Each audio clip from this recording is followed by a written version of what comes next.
Obviously, this is President Obama's last White House Correspondents' dinner while in office. So, Mr. President, being the enterprising reporters we are, the kind who can see around corners and predict the next big storyline, we wanted to give you something you can turn to after you've left the White House and you miss having us around to record your every move. Thanks to Jillian Hughes and Major Garrett for putting this together. Let's take a look.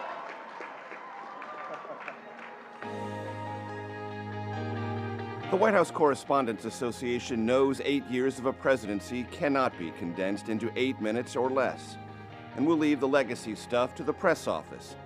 So, with a view to history and humor, Mr. President, here we go.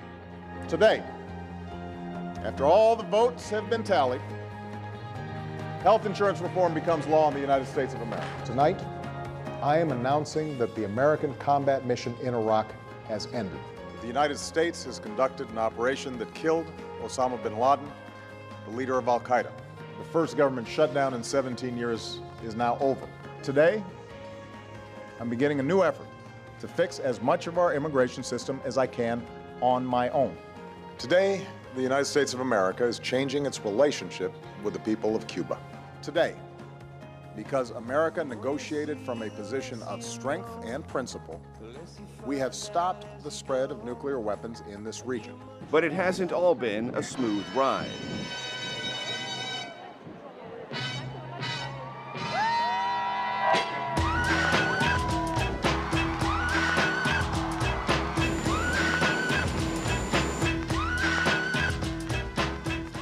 We cannot sustain, oops. Was that my, to pull our economy. Oh, goodness. Sorry about that, guys. And it hasn't all been smooth talk. No need to ask, he's a smooth operator. Let me be absolutely clear. Israel is a strong friend of Israel's. You're absolutely right that John McCain has not talked about my Muslim faith, and you're absolutely right that that has not Christian come faith. My Christian faith. On this Memorial Day, as our nation honors its unbroken line of fallen heroes, and I see many of them in the audience here today. If you got a business, that you didn't build that. When Aretha first told us what RSPECT meant to her, Don't know much about geography. I've now been in 57 states. I think one left to go. Unless there is a hardship exemption, as they've done in Massachusetts. Eau Claire is a big, important state. Thank you, Sioux City, Sioux Falls. I've been in Iowa too long. I'm sorry. Every president has a verbal crutch. This one was obvious. So let me be clear. But let me be very clear. I just want to be clear. I want to be absolutely clear. Let me be clear. Let me just be clear. So let me be as clear as I can be. It's gonna be a bright, bright, bright, sunshiny day. Say my name, say my name. Mr. President, you weren't so clear, though, on who was who. Well, Tim, I think that, well, Tim, first of all... You're saying Tim. I know it's Matt Lauer, but believe me, I completely understand. Matt, I'm sorry. Good morning, Matt. It's David today. And then there was me. Garrett, I haven't looked at the latest polling around the world. I don't know, Garrett, how to, but I think it's fair to say that, no, Garrett. When even fashion choices are scrutinized, including this one. Critics summed it up in 2 words: mom jeans. A sweet pair of mom jeans. Nice mom jeans, Obama. You can never quite get a break, but you will always have the audacity of tote. He should be addressing the country on such a serious matter, and he looked like he was on his way to a party at the Hamptons. And scrutiny knows no borders. I feel so close to you right now.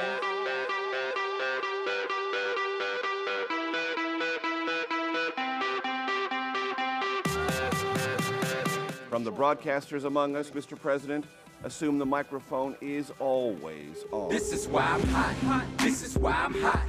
This is why I'm hot. The young lady seems like a perfectly nice person. She's getting her award. What's he doing up there? He's a jackass. It's my last election, yeah. After my election, I have more flexibility. Yeah. I understand. I transmit this information to Vladimir. Presidents play games, and you, Mr. President, have games, even when you don't.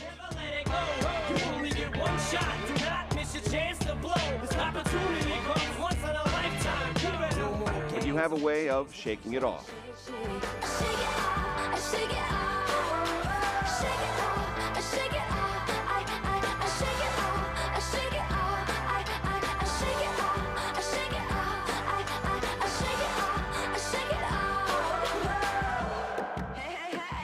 So if you please, at this last Correspondents' Dinner of your presidency, Mr. President, tell us how you really feel.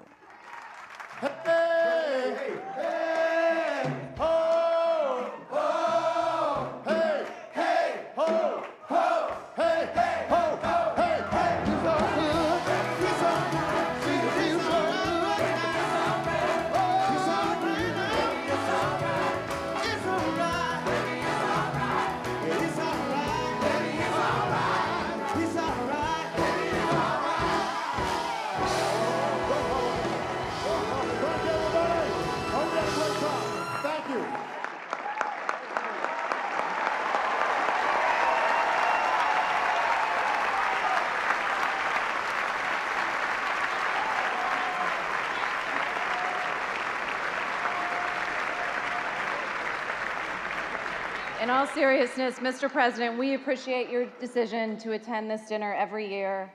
To us, it shows that even if we don't always agree on how much access we should have to you or to your administration, we have a shared commitment to a free press. Ladies and gentlemen, please raise a glass for what is, by tradition, our only toast of the evening, to the President of the United States.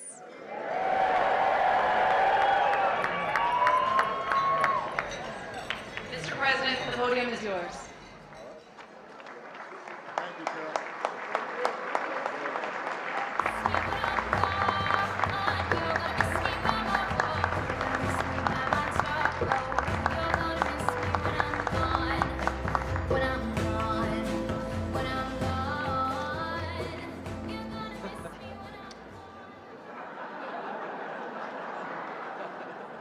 You can't say it, but you know it's true.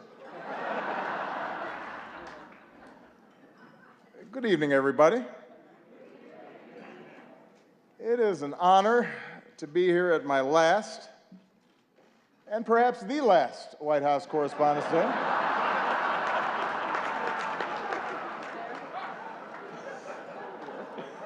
You all look great. The end of the Republic has never looked better.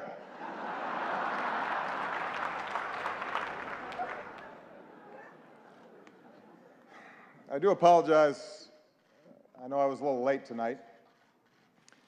I was running on CPT.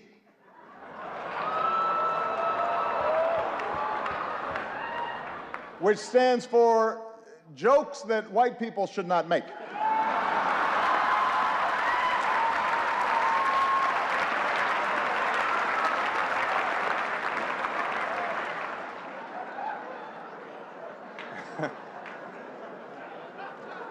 It's a tip for you, Jeff. Anyway, here we are. My 8th and final appearance at this unique event. And I am excited.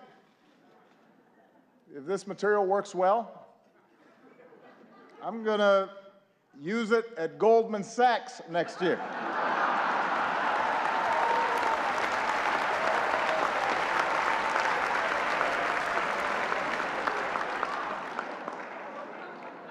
Earn me some serious Tubmans. That's right. That's right.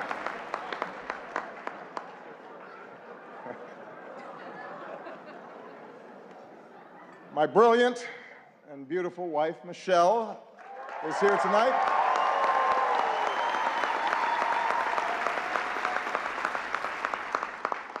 She looks so happy to be here. That's called practice. It's like learning to do 3-minute planks. She makes it look easy now, but next year at this time, someone else will be standing here in this very spot, and it's anyone's guess who she will be. But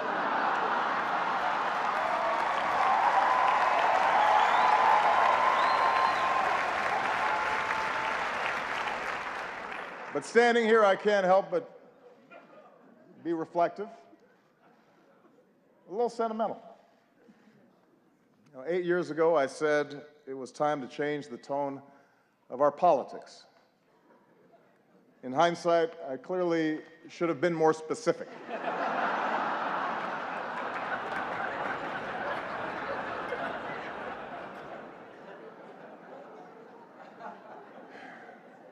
Eight years ago, I was a young man, full of idealism and vigor. And look at me now. I am gray, grizzled, just counting down the days till my death panel.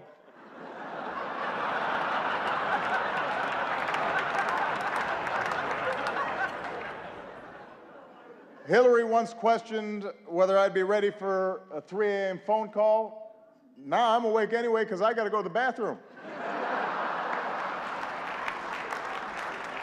I'm up.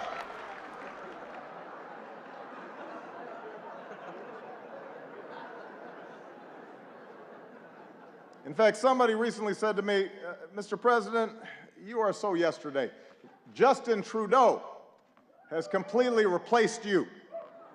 He's so handsome, he's so charming. He's the future. And I said, Justin, just give it a rest.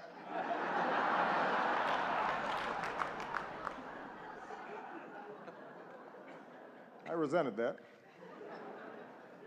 Meanwhile, Michelle has not aged a day.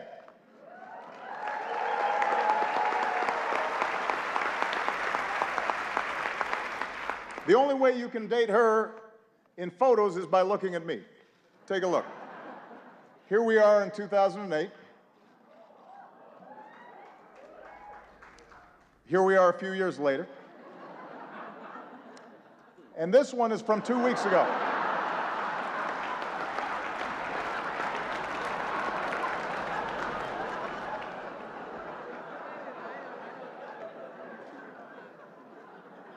So time passes. In just 6 short months, I will be officially a lame duck, which means Congress now will flat out reject my authority, and Republican leaders won't take my phone calls. And this is going to take some getting used to. It's really going to, it's a curveball. I don't know what to do with it.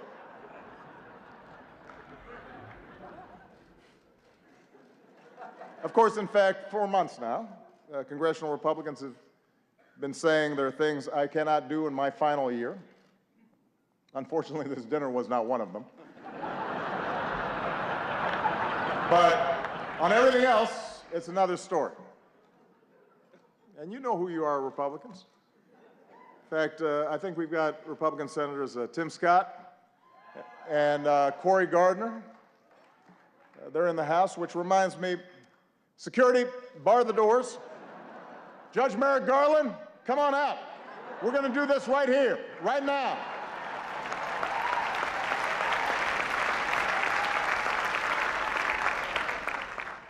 It's like the Red Wedding.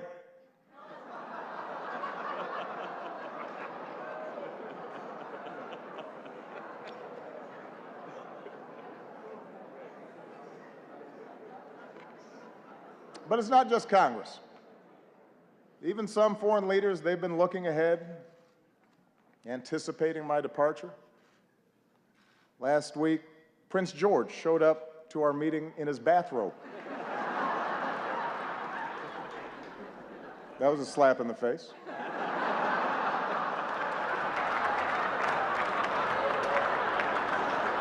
A clear breach of protocol.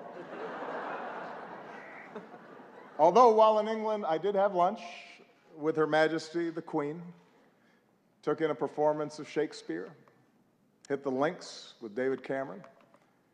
Just in case anybody is still debating whether I'm black enough, I think that settles the debate.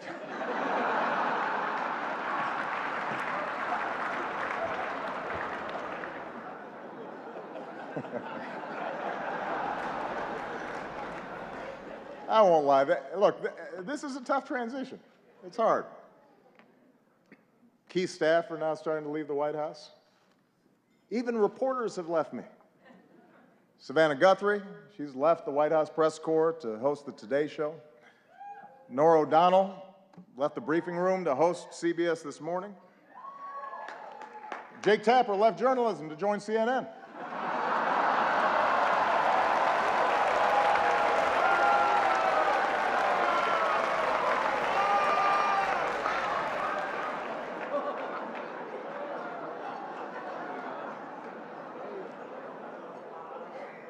But the prospect of leaving the White House is a mixed bag. You might have heard that someone jumped the White House fence last week, but I have to give Secret Service credit. They found Michelle, brought her back. She's safe. She's safe back at home now.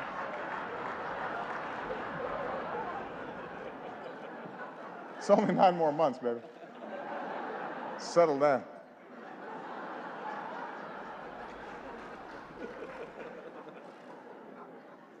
And yet somehow, despite all this, despite the churn, in my final year, my approval ratings keep going up. The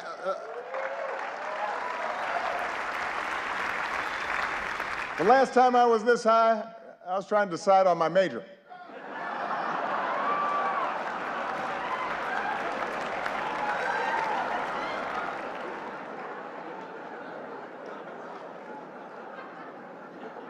And here's the thing, I haven't really done anything differently. So it's odd. Even my aides can't explain the rising poll numbers. What has changed? Nobody can figure it out.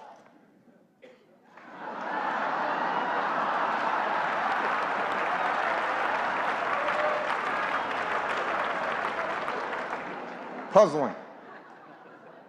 Anyway, in this last year, I do have more appreciation for those who've been with me on this amazing ride. Like one of our finest public servants, Joe Biden. God bless him. Love that guy.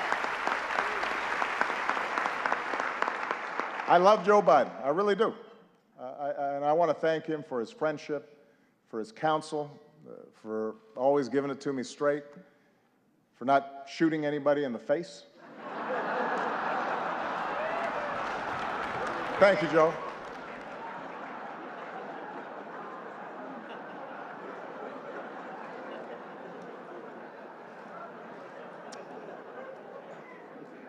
Also, I would be remiss, let's give it up for our host, Larry Wilmore.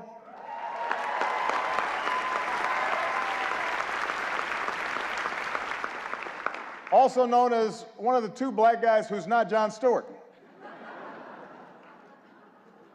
You're the South African guy, right? I love Larry. And his parents are here, who are from Evanston, which is a great town. I also would like to acknowledge some of the award-winning reporters that we have with us here tonight. Rachel McAdams, Mark Ruffalo, Leah Schreiber. Thank you all for everything that you've done. I'm just joking.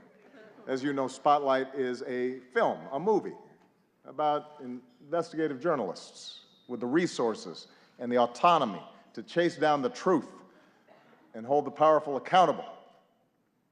Best fantasy film since Star Wars. Look, that was maybe a cheap shot. I understand the news business is tough these days. It keeps changing all the time. Every year at this dinner, somebody makes a joke about BuzzFeed, for example, changing the media landscape. And every year, the Washington Post laughs a little bit less hard.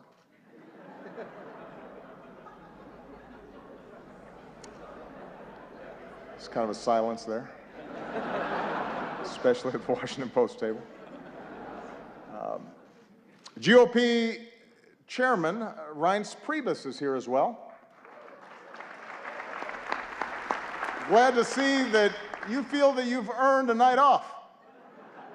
Congratulations on all your success. The Republican Party, the nomination process, it's all going great. Keep it up.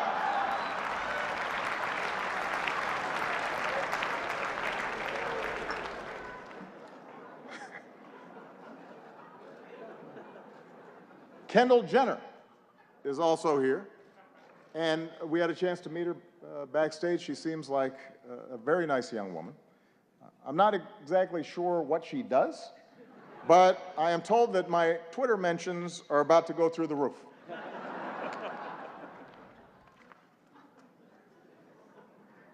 Helen Mirren is here tonight.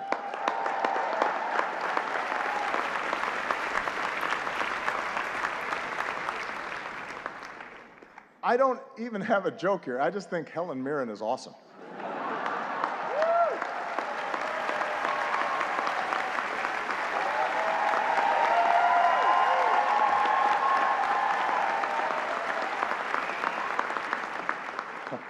She's awesome. Sitting at the same table, I see Mike Bloomberg.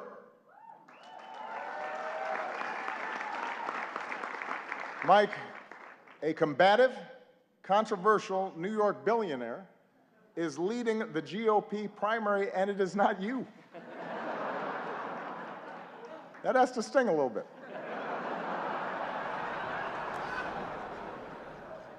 Although it's not an entirely fair comparison between you and the Donald.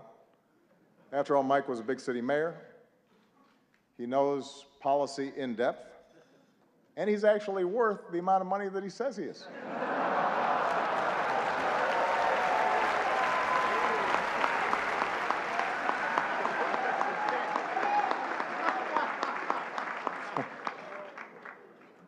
What an election season.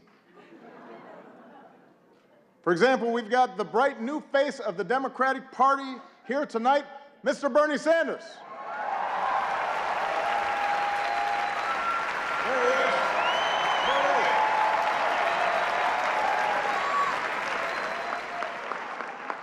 Bernie, you look like $1 million.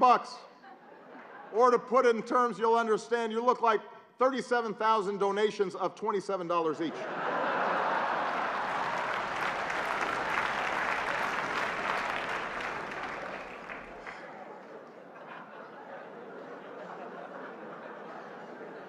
A lot of folks have been surprised by the Bernie phenomenon, especially his appeal to young people, but not me. I get it. Just recently, a young person came up to me and said she was sick of politicians standing in the way of her dreams. As if we were actually going to let Malia go to Burning Man this year. Was not going to happen. Bernie might have let her go, not us.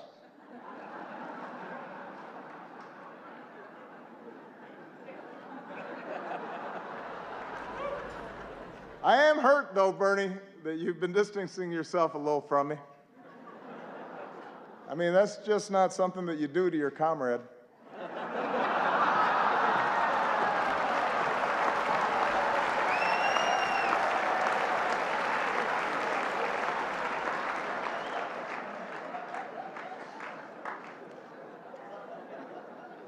Bernie's slogan has helped his campaign catch fire among young people. Feel the burn. Feel the burn. It's a good slogan. Hillary's slogan has not had the same effect. Let's see this.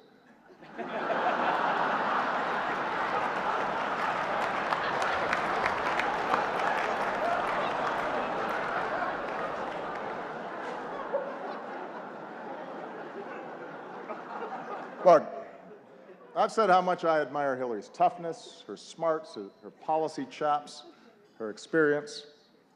You've got to admit it, though. Hillary trying to appeal to young voters is a little bit like your relative who just signed up for Facebook. Yeah.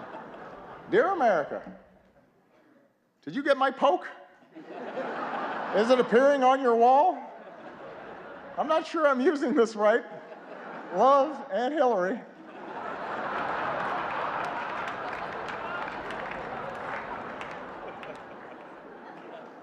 It's not entirely persuasive. Meanwhile, on the Republican side,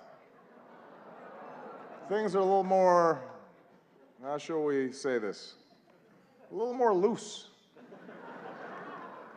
Just look at the confusion over the invitations to tonight's dinner.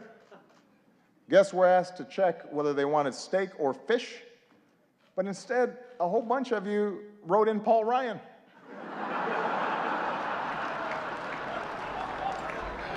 That's not an option, people. Steak or fish.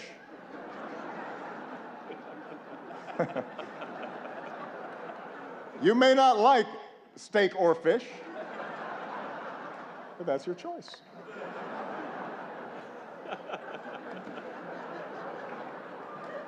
Meanwhile, some candidates aren't polling high enough to qualify for their own joke tonight.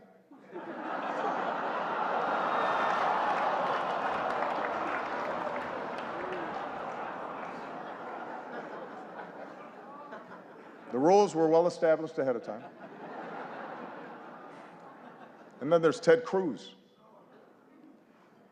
Ted had a tough week.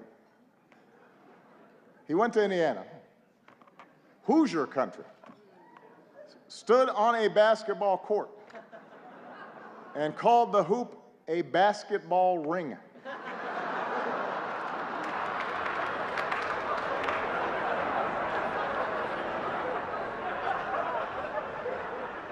What else is in his lexicon? Baseball sticks, football hats. But sure, I'm the foreign one. That's fine.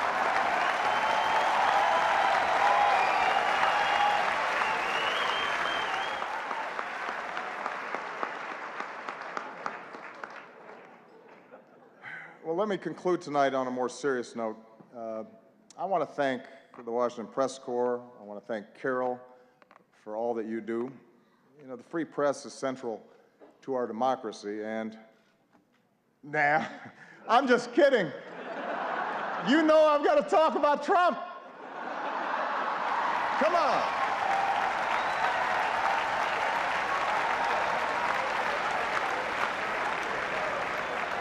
We weren't just going to stop there.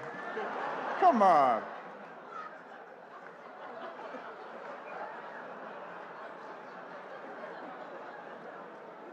Although I am a little hurt that he's not here tonight. We had so much fun the last time. And it is surprising.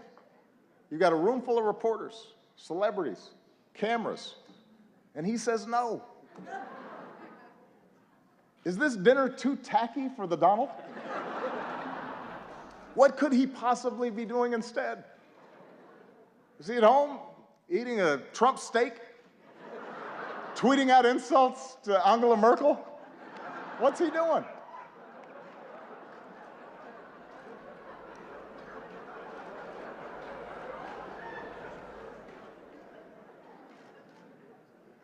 The Republican establishment is incredulous that he's their most likely nominee. Incredulous, shocking. They say Donald lacks the foreign policy experience to be president. But in fairness, he has spent years meeting with leaders from around the world. Miss Sweden, Miss Argentina, Miss Azerbaijan.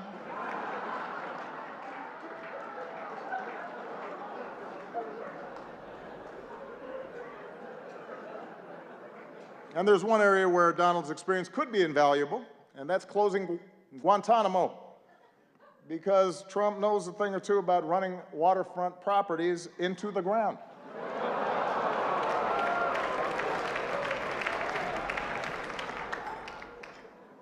All right, that's probably enough. I mean, I've got more material.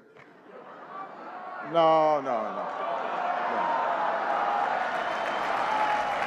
I don't want to spend too much time on the Donald. Following your lead, I want to show some restraint.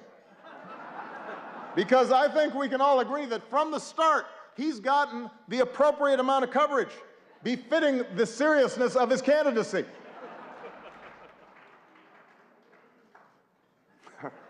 I hope y'all are proud of yourselves. The guy wanted to give his hotel business a boost, and now we're praying that Cleveland makes it through July.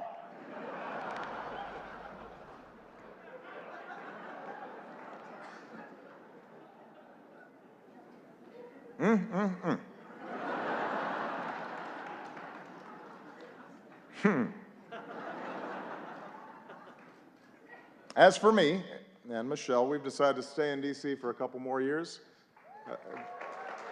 Thank you. This way, our youngest daughter can finish up high school. Michelle can stay closer to her plot of carrots. She's already making plans to see them every day. Take a look.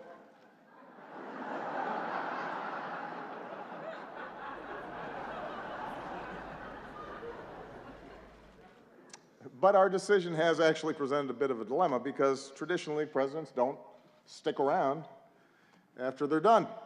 And it's something that I've been brooding about a little bit. Take a look. The Obamas are staying in D.C. for 2 years after the president leaves office. He's about to go from commander-in-chief to couch commander. You, Chuck Todd. What am I going to do in D.C. for 2 years? You've got a real dilemma, Mr. President. I can't golf every day, can I? Which you like better, these or these? Joe, they're the same. They capture different moods. Joe, I need some focus here. Comes in there during aviator time, thinks everything. I'm sorry, what's that? I said, Mr. President, you had to be practical. And look, you can drive again, you're going to need a license. You love sports. Why don't you volunteer to work for one of the teams around here? Is this the Washington Wizards? I understand you're looking for some coaching help. Let's just say I coached my daughter's team a few times. Hello? Hello?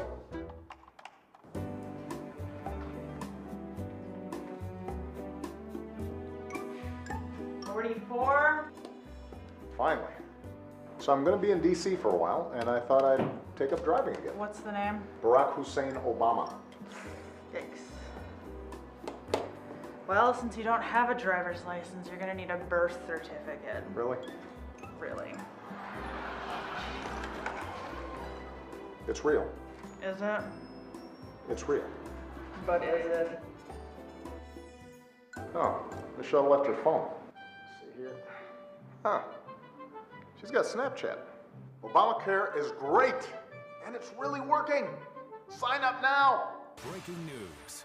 Michelle Obama in hot water after posting this video earlier today. Obamacare is great, and it's really working. Sign up now.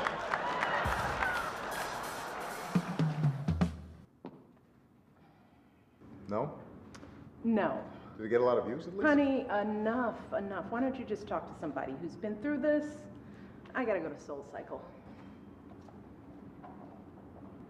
She's right. I know who I need to talk to.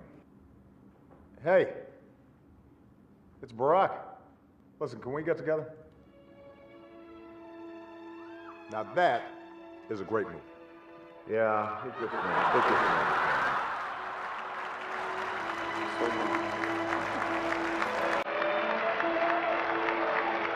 So, you got any advice for me? So now you want my advice? First, stop sending me all these LinkedIn requests. And second, here's the beauty of this whole thing. You've got all the time in the world to figure this out. You can just be you for a while. If you know how to do that again. So I can just be me. And I can wear my mom jeans in peace. I hate these tight jeans. Good.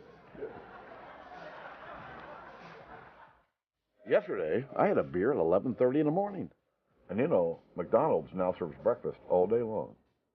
You know, Michelle's going to be at spin class, so she'll never know. Right. Let it go. You know, it won't be long. You'll be able to walk right out of the Oval Office singing zippity-doo-dah, zippity-yay. And you got plenty of time to work on your tan. And you know what? I finally got the grand bargain on a sweet Chevy Tahoe. Look here. Look here. Here. You want one?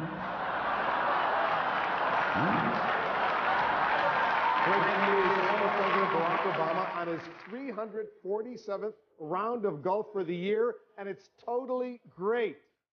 And Gloria, not a problem for anybody. I can't think of a reason to care, Wolf, and believe me, I've tried. There you go.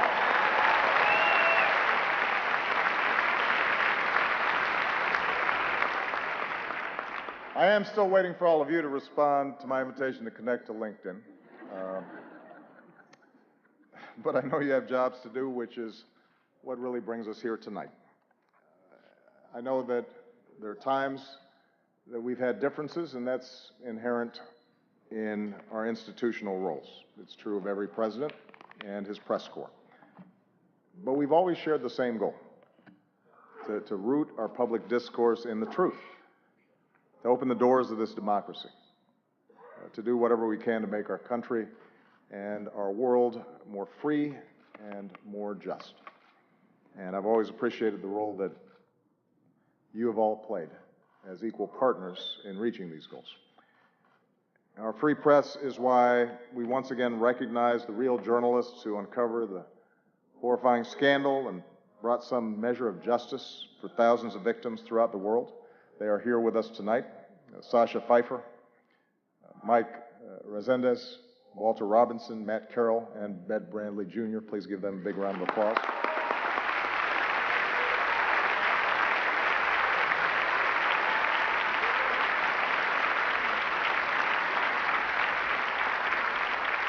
Our free press is why, once again, we honor Jason Rezaian.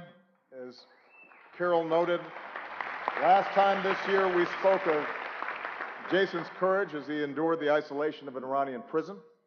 This year we see that courage in the flesh, and it's a living testament to the very idea of a free press, and a reminder of the rising level of danger and political intimidation and physical threats faced by reporters overseas. I can make this commitment that as long as I hold this office, my administration will continue to fight for the release of American journalists held against their will, and we will not stop until they see the same freedom as Jason had.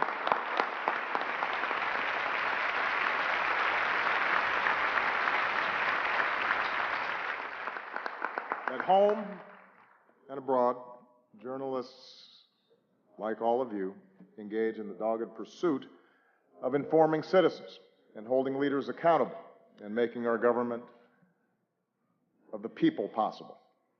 And it's an enormous responsibility. And I realize it's an enormous challenge at a time when the economics of the business sometimes incentivize speed over depth, and when controversy and conflict are what most immediately attract readers and viewers.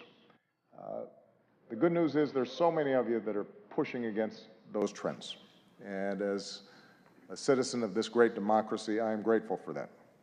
For this is also a time around the world when some of the fundamental ideals of liberal democracies are under attack, and when notions of objectivity and of a free press and of facts and of evidence are trying to be undermined, or in some cases ignored entirely. And in such a climate, it's not enough just to give people a megaphone. And that's why your power and your responsibility to dig and to question and to counter distortions and untruths is more important than ever. Taking a stand on behalf of what is true does not require you shedding your objectivity. In fact, it is the essence of good journalism. It affirms the idea that the only way we can build consensus, the only way that we can move forward as a country, the only way we can help the world mend itself is by agreeing on a baseline of facts when it comes to the challenges that confront us all. So this night is a testament to all of you who've devoted your lives to that idea, who push to shine a light on the truth every single day. So I want to close my final White House Correspondents' Dinner by just saying thank you. I'm very proud of what you've done. It has been an honor and a privilege to work side by side with you to strengthen our democracy. And with that, I just have two more words to say. Obama out.